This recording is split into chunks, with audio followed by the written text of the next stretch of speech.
Olá, meus irmãos e minhas irmãs, que a paz de Cristo esteja com você que está me assistindo. Ainda em clima natalino, hoje nós celebramos a festa da Sagrada Família de Nazaré, Jesus, Maria e José. Em um mundo em que a família é olhada com certo desprezo, com deboche, a Igreja faz questão de afirmar a importância da família em nossa sociedade. Eu sempre gosto de dizer que a primeira instituição humana criada por Deus não foi uma instituição religiosa, nem uma instituição política, foi uma instituição familiar. Deus criou homem e mulher e mandou que crescessem e multiplicassem. E mesmo a primeira família tendo caído no pecado, Deus não desamparou a família.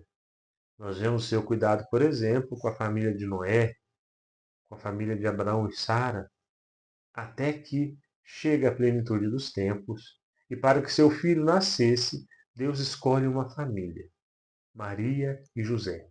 Nós ouvimos há poucos domingos sobre a origem de Jesus.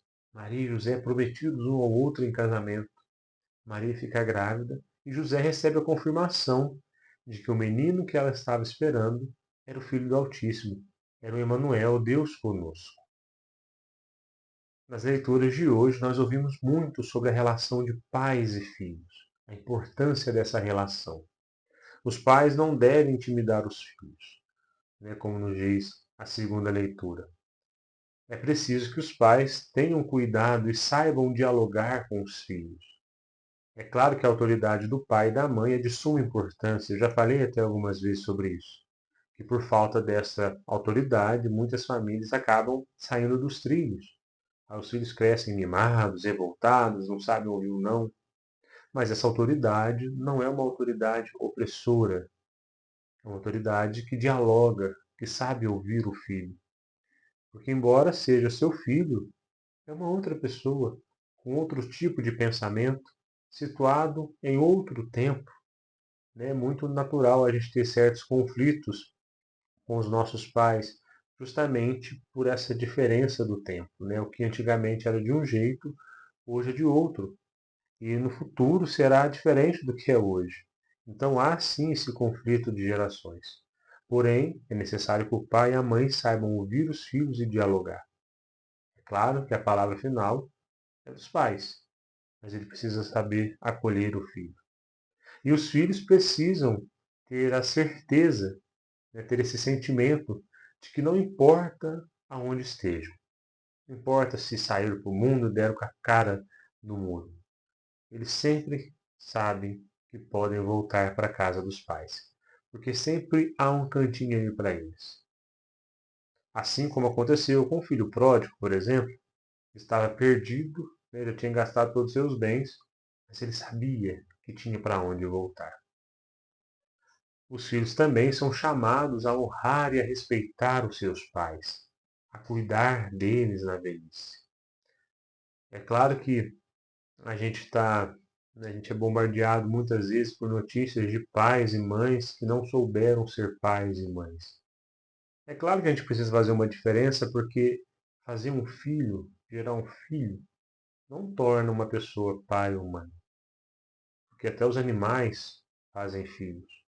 O que vai tornar um pai, né, um homem, que vai transformar um homem em um pai, uma mulher em uma mãe, é justamente o compromisso que este casal vai ter com a criança gerada.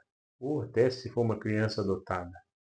Pai e mãe não nascem feitos, são construídos. Então é a partir do momento que o pai e a mãe sabem ali renunciar às suas vontades, né, assumir a sua missão de cuidar daquela criança, aí vai nascendo essa missão, vai nascendo aquele pai, nascendo aquela mãe. Nenhum pai, nenhuma mãe já nasceu feito. Se fosse assim, nós poderíamos falar que os animais são pais também. E não são. Né? Um cachorro não tem sentimento de pai e filho entre os cachorros, por exemplo. Mas mesmo os pais não sendo perfeitos, os filhos são chamados a honrá-los, a obedecê-los, a ouvi-los. Infelizmente, a gente está acostumado também a ver o contrário. Filho gritando com o pai, gritando com a mãe, desrespeitando. E, de certa forma, até a própria mídia, né, reforça essa rebeldia, como se fosse algo muito bonito, como se fosse algo muito sadio. Como falava agora há pouco do conflito de gerações, então a mídia coloca assim, não, o pai e a mãe são sempre os atrasados, são sempre os opressores, e os filhos estão certos. Da mesma forma que os pais precisam compreender a diferença entre gerações, os filhos também precisam compreender essa diferença. Entender que o que é comum para você hoje talvez não fosse comum para o seu pai, para a sua mãe na época deles.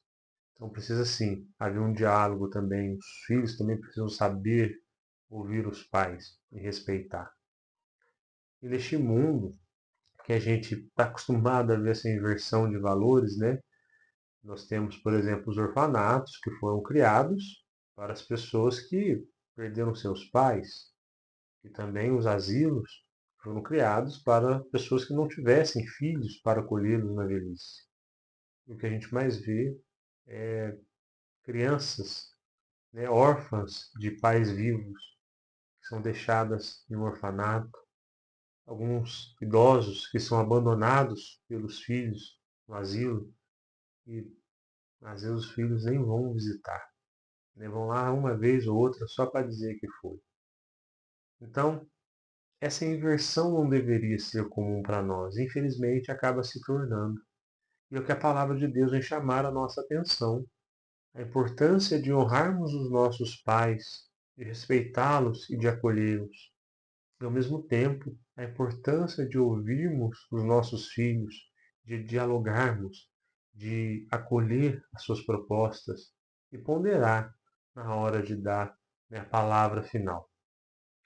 Que a Sagrada Família de Nazaré ilumine todas as famílias do Brasil, todas as famílias do mundo, porque a família é a base da sociedade. E a nossa missão como família é trazer santidade para este mundo. Então peçamos que a Sagrada Família nos ajude nessa missão. Que nós encontremos em José, Maria e Jesus o modelo ideal de família.